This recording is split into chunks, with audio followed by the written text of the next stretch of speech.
আসসালামু আলাইকুম। আজকে আমরা শাহী ভাপা পিঠা বানাবো। ভাপা পিঠা বানাতে হলে প্রথমে চালের গুঁড়োর সাথে দুধ মিশিয়ে নিতে হবে ভালোভাবে।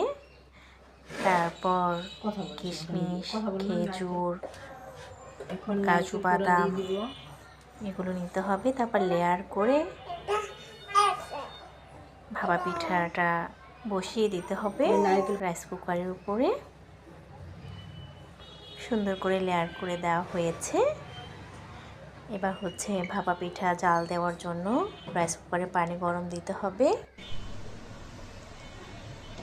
এই তো পানিটা বলক আসে পড়ছে।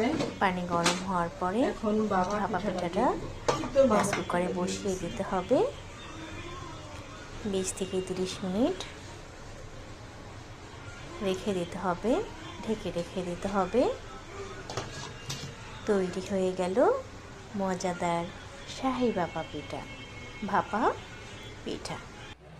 ওয়াও, অনেক সুন্দর দেখতে হয়েছে না ভাপা পিঠাটা।